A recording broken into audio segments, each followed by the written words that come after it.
Il processo diocesano di canonizzazione al giudice Livatino si conclude dopo 7 anni di lavoro, 45 testimonianze e 4.000 pagine di lavoro istruttorio.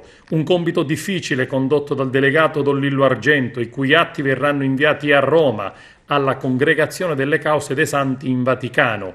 A distanza di 28 anni dall'uccisione del giudice Ragazzino, ammazzato dalla mafia nel 1998 nella strada che collega Agrigento e Canicattì, ci si prepara a ricordare l'uomo già considerato martire della giustizia.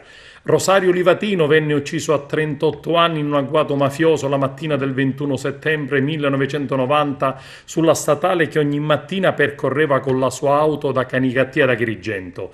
In questi 7 anni sono stati sentiti decine e decine di testimoni tra amici, parenti, colleghi e cittadini, ma anche killer del magistrato. Fu l'allora vescovo Carmelo Ferraro ad avviare a raccolta di testimonianze subito dopo l'anatema alla mafia di San Giovanni Paolo II a Piano San Gregorio nella Valle dei Templi il 9 maggio 1993, proprio dopo un incontro tra Voitila con Rosaria Corbo e Vincenzo Livatino, anziani genitori del giudice, il loro unico figlio. Quel giorno il Papa polacco lanciò lo storico durissimo monito ai mafiosi, a cui chiedeva con fermezza di convertirsi. Lo dico ai responsabili, convertitevi, una volta verrà il giudizio di Dio.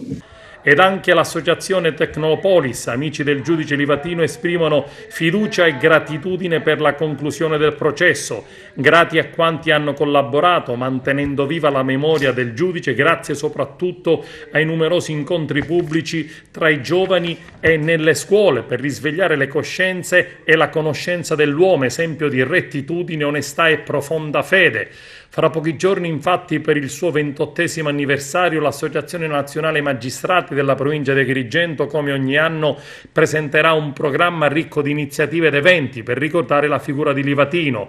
La notizia della conclusione del processo è stata commentata dal sindaco Firetto, nell'attesa un momento di preghiera e di riflessione sulla figura di un nostro conterraneo, ha detto il sindaco, esempio di grande rigore morale e profondo senso delle istituzioni.